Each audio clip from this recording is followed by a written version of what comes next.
আবার বাড়িছে বিশিষ্টজন। এই বিশিষ্টজনেরা বিশাল আসর হয়েছিল হাসিনার আমলে। তারা নানা বিষয়ে তাদের জ্ঞান বক্তৃতা দিত আর পত্রিকাগুলো গুরুত্ব দিয়ে ছাপাইতো। তাদের জ্ঞান প্রচুর, তাও আক্কেল কম, তাই তারা বুঝতে পারতো না যে পাবলিকে তাদের চুদে না, পাবলিকে যাদের চুদে না কিন্তু মনে করে মুই কি হনুরে, এরাই হইতেছে বিশিষ্টজন, বুঝাও। তা কারা কারা এটা করিছে দেখবেন, সে ঘুরে ঘুরছে সেই আমি বাকশালী ঘটনার লোকেরা। আসেন দেখি এই মার্কা মারাদের কয়েকটারে দেখি, তারপরে তারা কি কইছে সেটা দেখমুনি। আনু মোহাম্মদ, হাসিনার বান্ধবী সুলতানা কামাল, খুশি কবির, টিআইবির ইফতেখারুজ্জামান, ওরে একবার ঠাপাইছিলাম, কঠিন ঠাপ দিছিলাম, অনেকদিন শান্ত আছিল, আবার মাথা বের করিছে। তত্ত্বাবধায়ক সরকারের সাবেক উপদেষ্টা রাশেদা কে চৌধুরী, তারপরে কামাল হোসেনের মেয়ে সারা হোসেন, আবার অগ্রণী ব্যাংকের চেয়ারম্যান সৌদ আবু নাসের বখতিয়ার আহমেদ, ওরে অগ্রণী ব্যাংক থেকে পাশায় লাথি দিয়ে বের করে দিবেন। তারপরে আবার দেখেন কি আবার কমু আমাকে শ্রদ্ধাভাজন নূর খান, মানবাধিকার কর্মী, হুদাইকা ঢুকিজের মধ্যে গুম কমিশনের প্রধান, কিন্তু ভালো কাজ করিচ্ছে। কিন্তু বাঙ্গু সুশীলদের এই এক সমস্যা, তারা সব অর্জন নিয়ে পূজা দেয় আওয়ামী লীগের চরণে।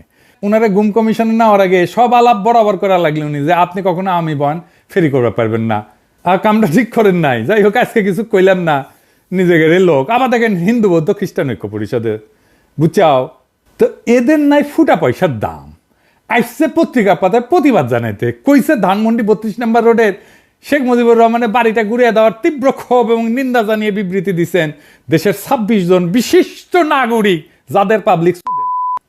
তারা বলছেন আইন শৃঙ্খলা বাহিনীর সম্পূর্ণ জ্ঞাতসারে যেভাবে বাড়িটি ভাঙা হয়েছে, আগুন দেওয়া হয়েছে, তাতে করে গভীরভাবে মর্মাহত, স্তম্ভিত এবং লজ্জিত হয়ে এই ঘটনার বিচার চায়। আবার তা করেছি তো আমরা, আমিও করেছি, আমি তো ডাক দিছি, তো আমার বিচার কর তুই। দেখি দেখি ক্যাঙ্কা তোর মাজাত জোড়ায়, দেখি আয় আয় একটা মামলা কর আমার নামে, দেখি কত তোর মাজাত কত জোর আছে, তোর 26 জন মিলা, দেখি আয় করতো, দেখি আমার নামে একটা মামলা, আয় দিব বিচার।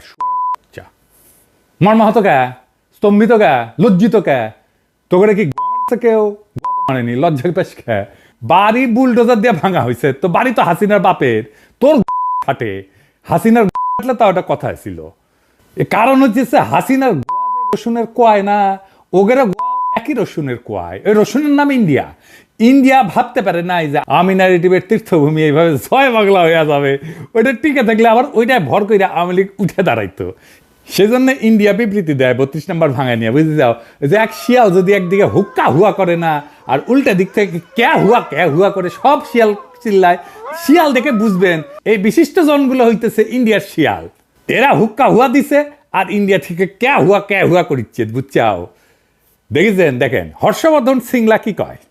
जो शेख मुजीबुर रहमान का घर जलाया है, वो ना सिर्फ उनका घर था, पर ये 1971 के जो जितने भी लिबरेशन वॉर के मोमेंटोज थे, आर्काइव थे, डॉक्यूमेंट्स थे, वो सब वहाँ पे थे।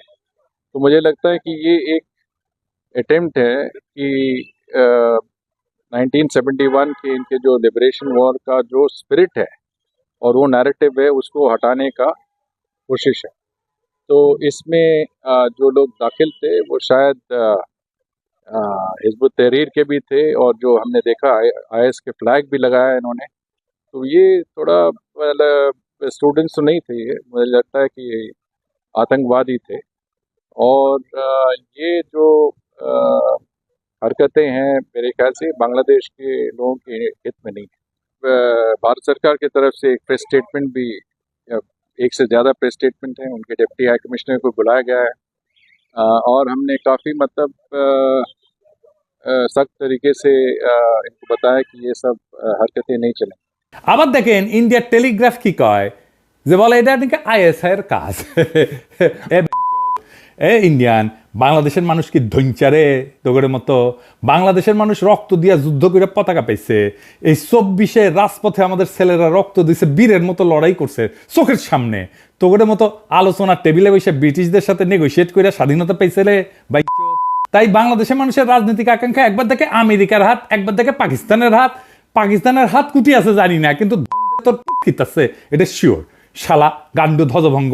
এই জন্য তো ইন্ডিয়ান নায়িকাগুলো খালি বাংলাদেশে আসে, বাংলাদেশের আগুন বরাবর পোলাপানগুলোর আকর্ষণে আসে, বীরত্বে মুগ্ধ হইয়া আসে। আরো আসবি শালা। 32 নম্বরের সাথে বাংলাদেশের গৌরবের ইতিহাস জড়িত নাই, আছে লজ্জা আর কলঙ্কের ইতিহাস। কেন আছেন দেখি। এ বাড়ি তৈরি হয়েছিল দুর্নীতির টাকায়। এই বাড়ি থেকে মুজিব আত্মসমর্পণ করে পাকিস্তানি বাহিনীর কাছে, দেশের মানুষকে গণহত্যার মুখে ফেলা। নেতা নাকি সে সুটকেস গুছে রেখেছিল বুঝছাও, যে ধর্মীয়টি থেকে। তারপরে নাকি ফোন করেছে আর্মির জেনারেলদেরকে, আমাকে ধরে নিয়ে যাও, ধরে নিয়ে যাও। এই বাসা থেকে নাকি স্বাধীনতা ঘোষণা দিছিল। একেবারে মিছা কথা, ডাহা মিছা কথা। বাংলাদেশের সরকারের না এখনই পাকিস্তান আর্কাইভে খোঁজ নেওয়া উচিত। 1971 সালে ওই যে সোয়াদ্দির বডিগার্ডের যে মামলা হয়েছিল না, স্বীকারোক্তি কি দিছিল, সে যেরকম ধান্দাবাজ, তার বাংলাদেশের স্বাধীনতার বিরুদ্ধে এবং পাকিস্তানের অখণ্ডতার পক্ষে স্বীকারোক্তি দেওয়ার কথা। আমি 99% শিওর। বাকি 1%-এর জন্য আপনারা পাকিস্তানে একটা স্পেশাল মিশন পাঠাতে পারেন, মিলা যাবে। আমি কইলাম এটা আরো আগে করা উচিত ছিল। ইনফ্যাক্ট সেই মামলার পুরা নথির নকল বাংলাদেশের সরকারের নিয়ে এসে উন্মুক্ত করে দেওয়া উচিত। মুজিবের যে দুর্নীতি মামলা যেটা দেখালাম, যেটা 2 বছর জেল কাটিছে না ওই সোয়াদ্দির বডিগার্ড, সেই মামলার নথি উন্মুক্ত করে দেওয়া উচিত। আওয়ামী লীগকে মরালি দুর্মুষ পেটায় না করলে ওরা থাকবে না। হিউম্যান রাইটস ওয়াচ আবার বিবৃতি দেয়া কইছে, ক্ষমতাচ্যুত আওয়ামী লীগ সরকারের বিরুদ্ধে ক্ষোভ ন্যায্য হইল, আইনের লঙ্ঘন ন্যায্য নয়। মানে হইল ক্ষমতাচ্যুত আওয়ামী লীগ সরকারের বিরুদ্ধে দাঁড়ায় কোনো আইন লঙ্ঘন করা যাবে না। তাইলে আইন লঙ্ঘন মানে কি? আসেন এটা বুঝে দেখি। ফ্যাসিজমের বিরুদ্ধে কোনো গণপ্রতিরোধ সৃষ্টি হইয়া যদি কোনো পাল্টা ক্ষমতার জন্ম দেয়, তাইলে নাকি আইন লঙ্ঘন হইয়া যাবে। যার সোজা মানে হইল যে কোনো বিপ্লবী তো অবৈধ, আইন অবৈধ। তো এমন এক কাজ যেটা আইনের লঙ্ঘন। কার আইন? কোন আইন? তাহলে যে দেশের মানবাধিকার সংস্থা HRW, সেই আমেরিকায় 1776 সালে যে বিপ্লব হয়েছে সেটা অবৈধ, আইন লঙ্ঘন। বা ধরেন 71-এর মুক্তিযুদ্ধ, এটা তো আইন লঙ্ঘন। 1976 সালে আমেরিকান বিপ্লবীরা অস্ত্র হাতে তুলে নেয় নাই, সেটা কোন আইনে নিছিল? কোন আইনে ন্যায্যতায় নিছিল? নাকি HRW কবে যে সেটাও অবৈধ, আইনের লঙ্ঘন? কোন নতুন ক্ষমতা যদি রাজপথ থেকে উত্থিত হয় জনগণের মধ্য দিয়া, তার আগে বা তার উপরে কোনো আইন নাই।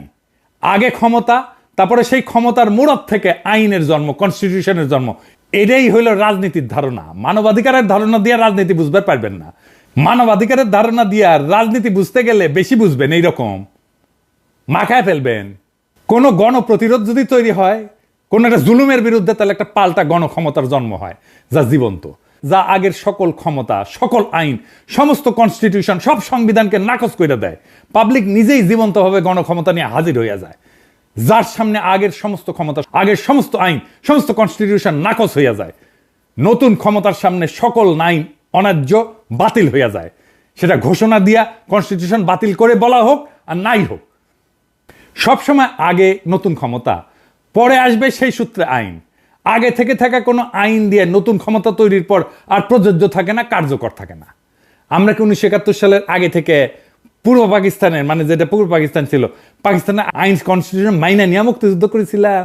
নয় কোনো গণক্ষমতা তৈরি করতে বা জন্ম দিতে পারতাম আমরা যদি আইন মেনে করতাম?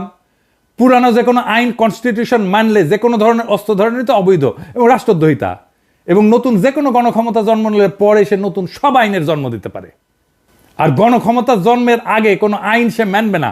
ক্ষমতার আগে কোনো আইন নাই।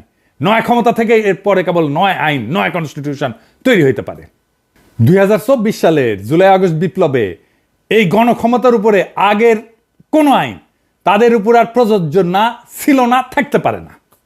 রাজপথে থাকা ছাত্র জনতাই আইন, আমাদের সম্মিলিত আকাঙ্ক্ষাই আইন। আমরাই সার্বভৌম জনগণ, আমরাই সম্মিলিতভাবে যেই আকাঙ্ক্ষা পোষণ করব সেটাই বাংলাদেশের আইন। এর বাইরে কোনো আইন নাই। এবং এই জন্যে এই বিপ্লবী জনতাকে মব আখ্যা দেওয়া হচ্ছে। কাদের তরফ থেকে? কেন বিপ্লবী জনতাকে মব বলা হচ্ছে? কারণ এরা জনগণের গণক্ষমতায় ভয় পায়। আসেন এটা একটু বুঝে দেখি। এই যে দেশের বিচার বিভাগ, বাস্তবে তো হাসিনার আদালত হিসেবে কাজ করলেও সাংবিধানিক নথিতে এটাই কিন্তু দেশের সবচেয়ে ক্ষমতাধর প্রতিষ্ঠান। এতটাই ক্ষমতাধর যেটা সংসদ বা জনগণের ক্ষমতার চাইতেও শক্তিশালী। এমনকি সংবিধানের ঊর্ধ্বে, সংবিধানের ব্যাখ্যা তারা দেয়। এমনকি যদি রাষ্ট্রই বিলুপ্ত হয়ে যায় তাও বিচার বিভাগ বহাল থাকবে। এই বিচার বিভাগকে তাই সরকার কিছু করতে পারে না, করতে পারেও নি। হাসিনার তৈরি করা এই স্ট্যাবলিশমেন্টই এখনো বহাল আছে। আজ যারা এই যে মবের সমালোচনা করতেছে তাদের অনেকেই কিন্তু কিছুদিন আগে যে বিচারিক অভ্যুত্থান জুডিশিয়াল কু করতে গেছিল না, সেটা ছাত্র জনতার প্রতিরোধ করায় স্বস্তির নিঃশ্বাস ফেলছিল। কারণ তখন আর কোনো পথ খোলা ছিল না, তো বিচার বিভাগের উপরে কারো হাত ছিল না। এক সময় সংবিধানে বিচারকদের ইমপিচমেন্টের বিধান ছিল, অভিশংসনের বিধান ছিল, তাদেরকে লজ্জা দেওয়ার বিধান ছিল, যেটা দিয়ে তাদেরকে অপসারণ করা যেত। সেখানে সংসদের কিছু ক্ষমতা ছিল, কিন্তু বিচার বিভাগ সেটা বাতিল করে দিচ্ছে। বুঝে যাও, এখন যারা সত্যিকারের ন্যায় বিচার ব্যবস্থা চান তারা কিভাবে হাসিনার স্বেচ্ছাচারীভাবে সাজানো বিচার বিভাগ দিয়ে সেটা পূরণ করবেন? একমাত্র সমাধান হইল বিচার বিভাগকে সম্পূর্ণভাবে পুনর্গঠন করা, নতুন করে একটা বিচার ব্যবস্থা গড়ে তোলা। আর সেটা করতে হইলে সংবিধান সংশোধন করতে হবে এবং বিচার বিভাগের উপরে জনগণের সর্বোচ্চ কর্তৃত্ব প্রতিষ্ঠা করতে হবে। জনগণ সর্বোচ্চ, বালের সংবিধান, বালের বিচার বিভাগ, সবার উপরে জনগণ। এই বিচার বিভাগ যখন ন্যায় বিচার দিবে না, যখন ক্ষমতাসীন দলের লোকদের রেহাই দিয়ে দিবে, তখন জনগণ কিভাবে ন্যায় বিচার পাবে?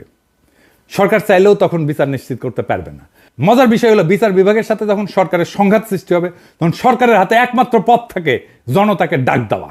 তাইলে বুঝেন, রাষ্ট্রের গঠন প্রণালীর মধ্যে বিচার বিভাগ নিজেই এই যে মবস বলতেছে, যাদেরকে জনতাকে বলতেছে বিক্ষুব্ধ জনতা, তা তৈরি হওয়ার পূর্ব শর্ত তৈরি করে রাখছে। কারণ জনগণের সার্বভৌমত্বের বদলে বিচার বিভাগের সার্বভৌমত্ব দলিলে লিখে রাখা হয়েছে। জনগণ বিচার বিভাগের খবরদারি মানবে কেন? রাষ্ট্রের মালিক জনগণ, বিচার বিভাগ না। বিচার বিভাগের ঊর্ধ্বে জনগণ, রাষ্ট্রের প্রকৃত মালিক জনগণ। তাই যাদেরকে আজকে মব বলা হচ্ছে তারা থাকবে, জনতা রাস্তায় থাকবে, জনতা রাজপথে থাকবে যতক্ষণ পর্যন্ত না নতুন আইন তৈরি হইতেছে, ততক্ষণ পর্যন্ত জনতাই ডিকটেট করবে এই সরকার কিভাবে চলবে। এবার আসেন 32 নম্বর ভাঙায় কি অর্জিত হয়েছে, কি লাভ হয়েছে, এটা একটু বুঝে দেখি। এই সরকার, যে সমস্ত সরকার যে সমস্ত ভালো কাজ করে না, তার দায় এসে পড়ে ছাত্র জনতার নেতাদের উপরে।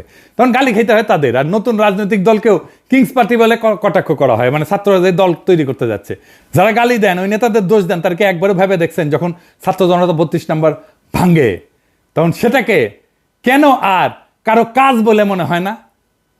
ছাত্র জনতার এই কাজ সরকার যেহেতু সরাসরি ঠেকানোর চেষ্টা করেনি, সুতরাং সেটা তো সরকারেরই একটা কাজ। এটাই তো স্বাভাবিক। সরকারে যারা আছে তারা সরকার চালাইতেছে, তারা রাষ্ট্র চালাইতেছে, আমরা সরকারের পাবলিক পার্টনার। রাষ্ট্রের দায়িত্বে থেকে তারা যেটা করতে পারতেছে না, সেটা তাদের পাবলিক পার্টনাররা কইরা দিতেছে। সরকার পুরা বিপ্লবী হইলে এটা সরকার নিজেই এটা ভাঙতো।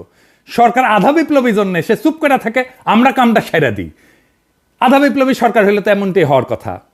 এতে সরকারের কর্তৃত্বের ঘাটতি দেখা যাচ্ছে না তো, বরং সরকার নিজেই যে ভাঙতে চাইছিল তা শুধু আনুষ্ঠানিক পথে না, যে অপ্রাতিষ্ঠানিক বা ইনফর্মাল পথে ঘটাইছে। এই সরকারকে জোর কইরা সংবিধানের কাঠামোর মধ্যে ঢোকানো হয়েছে, কিন্তু তার বিপ্লবী চরিত্র অটুট আছে। এইটাই গুরুত্বপূর্ণ বিষয়, সেটাই বারবার প্রকাশ পেয়ে যাচ্ছে। সরকারের যেটা বিপ্লবী আকাঙ্ক্ষা, সেইটা তার পাবলিক পার্টনারের মধ্যে দিয়ে প্রকাশিত হইতেছে। সরকার আমাদের বাধা দিতেছে না। এইখানেই মজা, এইখানেই পাবলিক প্রাইভেট পার্টনারশিপ, বুঝছাও, নতুন ধরনের। আমি নিজে কতবার কইছি এটা বিপ্লবী সরকার না, এটা বিপ্লবী সরকার না। আমরা চেষ্টা চরিত্র কইরা সরকারকে আধা বিপ্লবী সরকার বানাইতে পারছি, এরপরে আমরা পুরা বিপ্লবী সরকার বেনে দেবো এই সরকারকে। এটাই আমাদের অর্জন।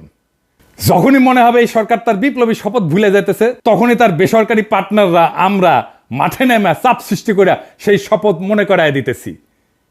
বিপ্লবের পর হাসিনার স্ট্যাবলিশমেন্টের যারা শরিক ছিল তারা ভাবছিল সব গুছাই আনছি, এখন আমরা অ্যাডভাইজারও নিয়োগ বানাইতে পারি। ডেলি স্টারের সাংবাদিক কইছিল না, অ্যাডভাইজার আমরা বানাই। বেশ স্বস্তিতেই ছিল, কিন্তু ছাত্র জনতার এই শক্তিশালী শোডাউন দেখা তারা আবার আতঙ্কিত হয়ে পড়ছে। হওয়াটাই স্বাভাবিক, তাদের ক্ষমতায় ফেরার স্বপ্ন আরো এক ধাক্কা খেয়েছে। বিপ্লবের জন্য এটা সবচেয়ে বড় অর্জন। আজ যারা আকার ইঙ্গিতে নিন্দা করতেছে না, তারা মূলত শেখ মুজিবকে ফ্যাসিস্ট বলে মনে করে না। তাদের কাছে বাকশালও একটা ভালো ঘটনা, সুন্দর কত্তার পাদ, তো শেখ মুজিবের পাদ ওটা গন্ধ না, বুঝছাও। তাই সরাসরি বলতে পারতেছে না, সেই জন্যেই এই মব টপ বইলা এই সমস্ত ধোঁয়াশা তৈরি করতেছে। তবে আমার মৃত্যু পরোয়ানা ঘোষিত হয়েছে, আগে শুনেন কেমনে। পিনাকি ভট্টাচার্য ফ্রান্সের একটা লয়ের কথা বলি, if you kill someone you don't need to death penalty, maybe life in the prison 10 years 12 years। ফ্রান্সে কি বাংলাদেশের মানুষ নাই? পিনাকির মতন একটা কুকুর এই ধরনের কাজ করে যাবে আর বাংলাদেশের মানুষ এখানে বসে আছে? অ্যাসাইলাম মারা একটা কুকুর এখানে বসে আছে। এই কুকুরটা গলা কাইটা যদি এখানে কোনো মানুষের ডেথ পেনাল্টি হবে না, life in the prison. I am challenging. I am sorry.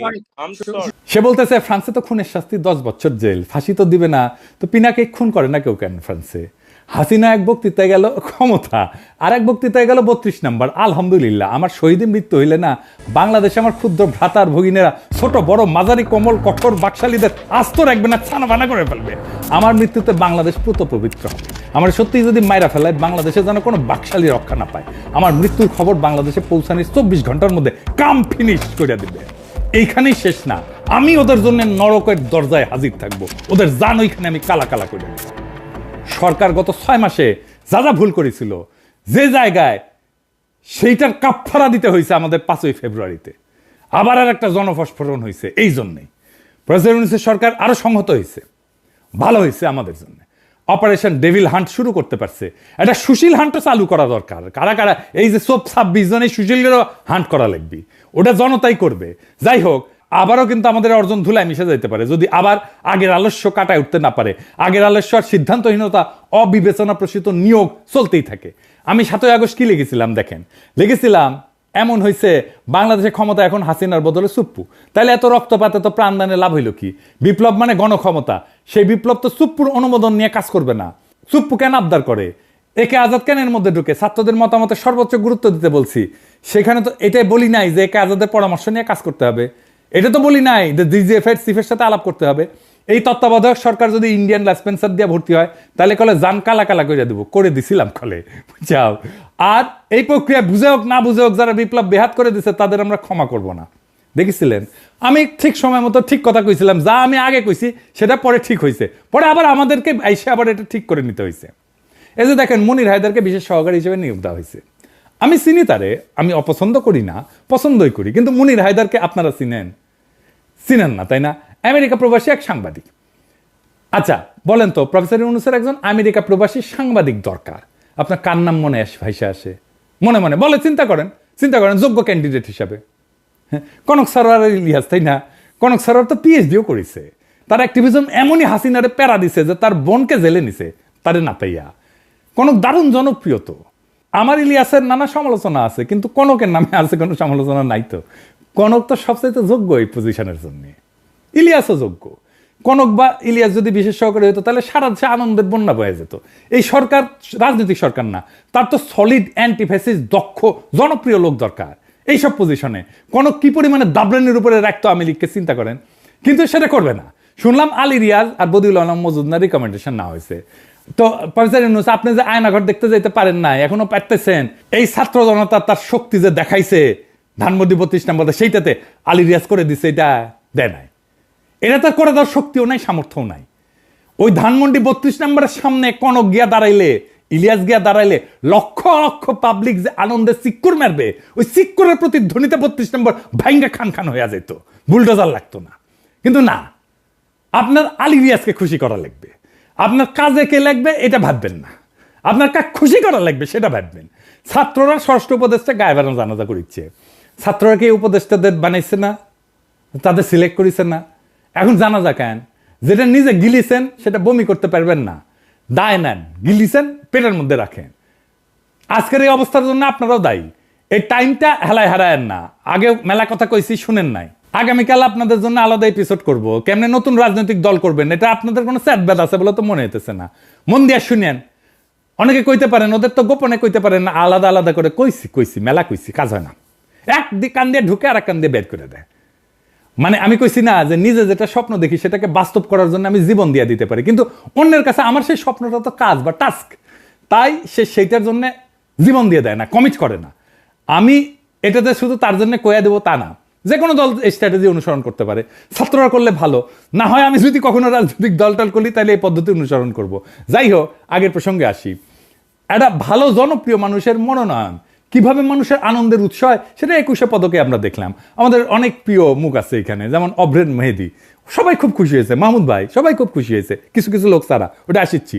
Shahidul Alam, এই জন্য জনপ্রিয় মুখ লাগে। যদিও মাহমুদ ভাইয়ের পিছে বামেরা লাগিয়েছে, সেটা একটু বুঝে আসেন। বামেদের দাবি হয়েছে যে ফুলবাড়ি গুলির জন্য দায়ী মাহমুদুর রহমান। আবার কইছে ব্লগার হত্যার জন্য দায়ী মাহমুদুর রহমান। আমার দেশের উদ্বোধনী সংখ্যায় আমার এই বিষয়ে লেখা আছে, আপনারা পড়ে নিতে পারেন। এই যে এটা, আর এই হইতেছে এই যে কল্লোল মুস্তফা, এটা হইতেছে আনু মোহাম্মদের লেসপেন্সার, তীব্র ইসলামোফোব, কেমন ইসলামোফোব আপনার এক্সাম্পল দিই। আগে বিদেশি সাংবাদিক আমার ফোন দিয়ে কইল যে একটু পরিচয় করায় দেন কল্লোল মুস্তাফার সাথে, আমরা একটা সাক্ষাৎকার নিব আর কি। তো আমি তাকে ফোন দিই, ফোন ধরে না, মেসেজ দিই, দেখে রিপ্লাই দেয় না। কেন? পরে জানলাম যে আমি হেফাজতের পক্ষে লিখেছি, মানে আমি লিখলাম হেফাজতের পক্ষে, তাই আমার ফোন ধরা যাবে না, এতই ব্রাহ্মণ হই। তো এই তুই যে ব্রাহ্মণ হইছু, এত বড় ব্রাহ্মণ হইছু, তোর যে ক্ষুদ্রকালে তোর যে সোনার আগাটা কেটে ফেলে দিছিল না, ওটা কুটি খুঁজে পাবো তুই?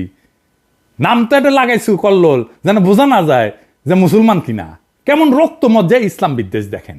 আজকে ওর পেজের লেখাগুলো দেখেন তো, এডিটর সাহেব পুরা প্রফেসর ইউনূসের সরকারের বিরুদ্ধে যত বৃষ্টি দেখেছেন। আবার দেখেন প্রফেসর ইউনূসের সরকারের মধু খাইতে আসা সাংবাদিক গোলাম মুর্তজার ভিডিও শেয়ার দেয়, তো ওই গোলাম মুর্তজা কেন জিগায় না যে প্রফেসর ইউনূসের সরকার কেন পারফর্ম করিচ্ছে না? সে তো সিনিয়র সেক্রেটারির মর্যাদায় প্রেস মিনিস্টার হয়েছে আমেরিকায়, বিধি ভেঙ্গা, এরাও নাকি আবার আলী রিয়াজের রিকমেন্ডেশন, বুঝছাও? এই বামেরা কেন প্রফেসর ইউনূসের সম্পর্কে বিলা জানেন?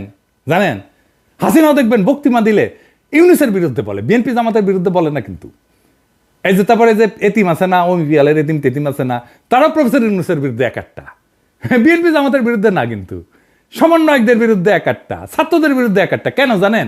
প্রফেসর ইউনূস থাকায় ইন্ডিয়া কিছু করবে পারছে না, প্রফেসর ইউনূস থাকায় ইন্ডিয়ার সমস্ত শয়তানি মাঠে মারা যাইতেছে, তাই এগুলো এত চুলকানি, বুঝছাও? ইন্ডিয়া এইগুলার লাগাইছে প্রফেসর ইউনূসের পিছে লাগতে, যেন প্রফেসর ইউনূস বিরক্ত হয়ে ক্ষমতা ছেড়ে চলে যায়। আমি নিজেই কইছিলাম যে আমি নিজে বিরোধী দলের ভূমিকা পালন করবো, কিন্তু যেই টাইমে দেখলাম আরে এই কেস তো খারাপ, ইন্ডিয়া তো প্রফেসর ইউনূসের পিছে লাগিয়েছে, সাথে সাথে একবারে ঠিক করলাম না, ইন্ডিয়ারে কোনো চান্স দেওয়া যাবে না, প্রফেসর ইউনূসের পাশে শক্তভাবে দাঁড়াইতে হবে, আর এইগুলারে সবসময় দাবরানের উপরে রাখতে হবে। আপনারা রাখবেন। যাই হোক, মাহমুদ ভাইয়ের প্রসঙ্গে আসি। আসল ঘটনা কি জানেন? মাহমুদ ভাই যখন জ্বালানি উপদেষ্টা, তখন সরকারের প্রধান ছিল খালেদা জিয়া, স্বরাষ্ট্রমন্ত্রী ছিল খালেদা জিয়ার দলের অন্য কেউ, তাই না? গুলি করছে তো তাইলে স্বরাষ্ট্রমন্ত্রী। মাহমুদুর রহমানের কেন দোষ? সবার দায় করার আর কারো দায় নাই, দায় শুধু মাহমুদুর রহমানের, বুঝেছেন? এইসব ঘটনাকে সরকারের সঙ্গে জনগণের সংঘাত হিসাবে দেখতে হবে। কিছু মানুষ নিহত হয়েছে, আমরা সেটা নিন্দা জানাই। মানে আপনি ফেরেস্তা বসে দিলে তো মারপিট হবেই রাস্তায়, তাই না? প্রফেসর ইউনূসের আমলে পুলিশের হাতে মারা গেছে না মানুষ, হত্যাকারীদের শাস্তি নিশ্চিত করতে হবে সেই জন্যে, এবং এই দাবি জানাইতে হবে হত্যার দায় অবশ্যই সরকারের।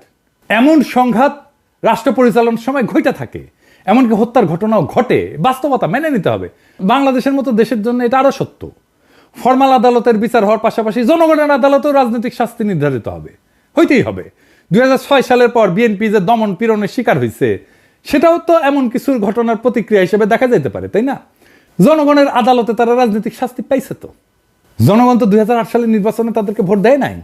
এমনকি বিএনপি কোনো আন্দোলনে জনগণকে সম্পৃক্ত করতে পারে, তাদের কর্মীরা গেছে, কিন্তু জনগণকে নিয়ে মাঠে নামা এটা করতে পারে নাই তো। তো রাষ্ট্রীয় ক্ষমতা কাঠামোর মধ্যে এই ধরনের কর্মকাণ্ড এবং শাস্তির ধারাবাহিকতা আছে। কেবল মাহমুদুর রহমানের উপর দায় চাপায় বিএনপির দায় এড়ায় যাওয়া কি ঠিক বলেন? তবে মাহমুদুর রহমানের উপর তাদের ক্ষোভ কেন? কারণটা হচ্ছে তার সাংবাদিকতা। তো এটা সরাসরি কইলেই হয়। উনি স্কাইপের ঘটনা খবর প্রকাশ করছিলেন কেন? কেন থাবা বাবার ব্যক্তিগত ব্লগ, নবী রসুলদের নিয়ে অশ্লীল ব্লগের লেখা এটা প্রকাশ করছিলেন? তো এটার তো জবাব আছে। সাংবাদিকতার কাজই তো গোপন তথ্যকে প্রকাশ্যে আনা, ব্যক্তিগত গোপনীয়তা ব্যতীত। তো তিনি সত্য চাপা দেননি, সেই জন্যই তিনি আরো যোগ্য সাংবাদিক হিসেবে বিবেচিত হবেন।